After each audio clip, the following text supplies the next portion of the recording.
प्रधानमंत्री नरेंद्र मोदी हर बार स्वतंत्रता दिवस पर अपने परिधान और वेशभूषा को लेकर चर्चा में रहते हैं। इसके अलावा उनके साफा बांधने का अंदाज सबसे ज्यादा आकर्षक होता है। 77वें स्वतंत्रता दिवस के मौके पर लाल किले की प्राचीर से राष्ट्रध्वज फहराते हुए देश की जनता को संबोधित किया। हर साल की तरह इस साल भी उन्होंने एक खास साफा बांधा हुआ था। इस बार उन्होंने पीले और लाल रंग की खास पगड़ी में वो दिखे, जिसमें कई रंगों की लकीरें भी खींची हुई थी। पीएम मोदी ने कहा कि ये नया भारत है, आत्मविश्वास से भरा हुआ भारत है। ये संकल्पों को चरितार्थ करने के लिए जी जान से जुटा हुआ भारत है। इसलिए ये भारत ना रुकता है, ना थकता है, ना हारता है और ना ही ये भारत हारता है।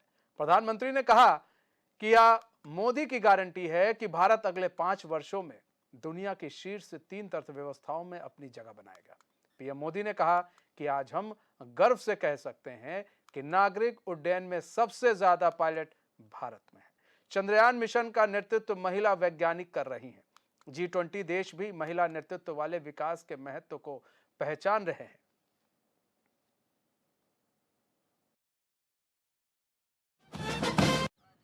विश्व कोरोना के बाद अभी तक उभर नहीं पाया है।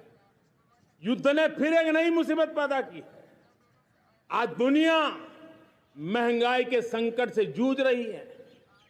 पूरी दुनिया की अर्थव्यवस्था को महंगाई ने दबोच के रखा है। हम भी दुनिया से जिन सामान की जरूरत होती है लाते हैं, तो हमें सामान तो इंपोर्ट करते हैं। हमारा दुर्भाग्य है कि हमें महंगाई भी इंपोर्ट करनी पड़ती है, क्योंकि पूरी दुनिया को महंगाई ने जकड़ के रखा है।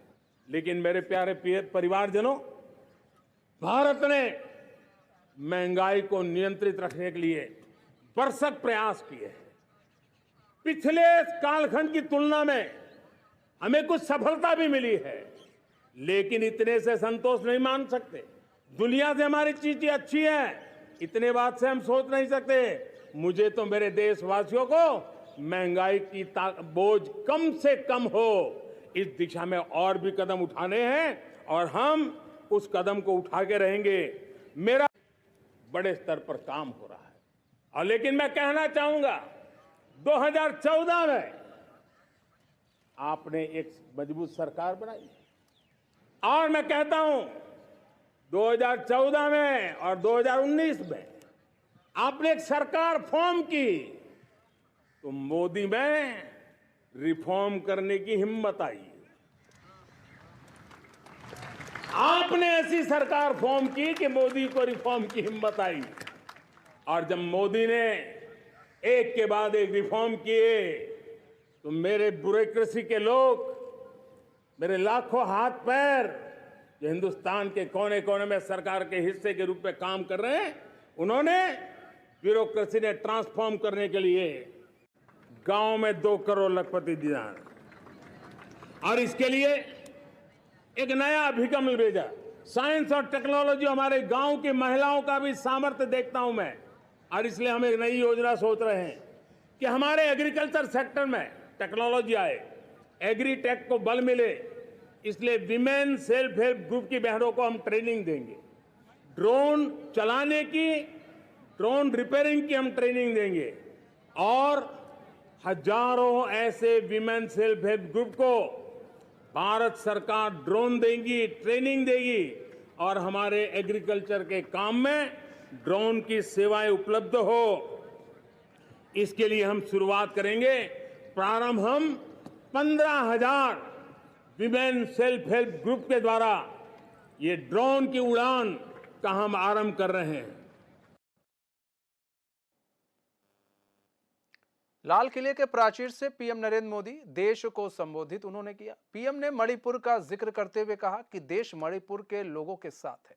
मणिपुर के लोगों ने कुछ दिनों से जो शांति बनाए रखी है, वही पीएम ने कहा कि परिवारवाद ने देश को जिस प्रकार से जकड़ कर रखा है, उसने देश के लोगों का हक छीना है। इसके साथ ही उन्होंने तुष्टीकरण पर भी हमला बोला। पीएम मोदी ने देश भर में आई आपदा को लेकर कहा कि इस बार प्राकृतिक आपदा ने देश के कई हिस्सों में अकल्पनीय संकट पैदा कर दिया है। देश मणिपुर के लोगों के साथ पीएम परिवारवाद ने देश को जकड़ रखा है। पीएम मोदी ने यह बात कही है। मणिपुर पर पीएम मोदी ने अपनी बात रखी। मेरे प्यारे परिवारजनों, पिछले कुछ सप्ताह नॉर्थ ईस्ट में, विशेषकर मणिपुर में और हिंदुस्तान के भी अन्य कुछ भागों में, लेकिन विशेषकर मणिपुर में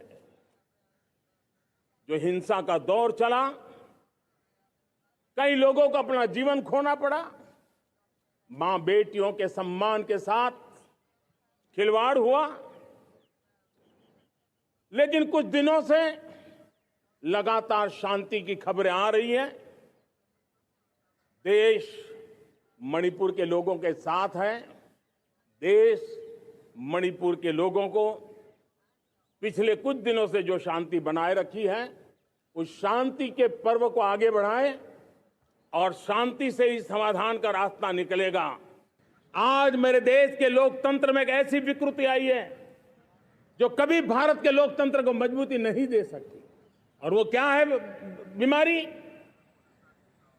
परिवारवादी पार्टियां। और उनका तो मंत्र क्या है?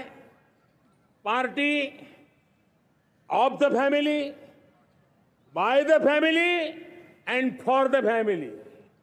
इनका तो जीवन मंत्र यही है कि उनकी पॉलिटिकल पार्टी, उनका राजनीतिक दल परिवार का, परिवार के द्वारा और परिवार के लिए, परिवारवाद और भाई भतीजावाद प्रतिभाओं के दुश्मन होते हैं, योग्यता को नकारते हैं, सामर्थ्य को स्वीकार नहीं करते हैं, और इसलिए परिवारवाद इस देश के लोकतंत्र की मजबूती के लिए उसकी मुक्ति जरूरी है। सर्वजन हिताय सर्वजन सुखाय, हर किसी को हक मिले इसलिए, और सामाजिक न्याय के लिए भी ये बहुत। उसी प्रकार से तुष्टीकरण ने सामाजिक न्याय का सबसे बड़ा नुकसान किया।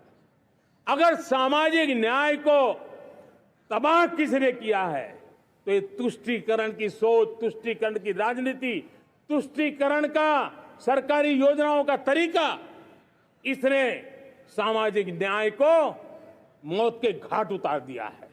और इसलिए हमें तुष्टीकरण, भ्रष्टाचार, ये विकास का सबसे बड़ा दुश्मन है।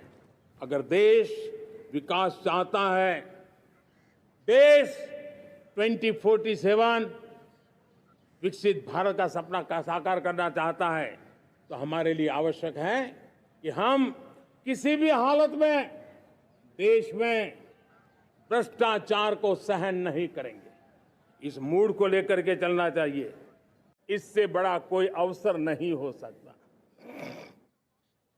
मेरे प्यारे परिवारजन, इस बार प्राकृतिक आपदा ने देश के अनेक हिस्सों में अकल्पनीय संकट पैदा किए। जिन परिवारों ने इस संकट में सहन किया है, मैं उन सभी परिवारजनों के प्रति अपनी संवेदना प्रकट करता हूं, और राज्य और केंद्र सरकार मिलकर के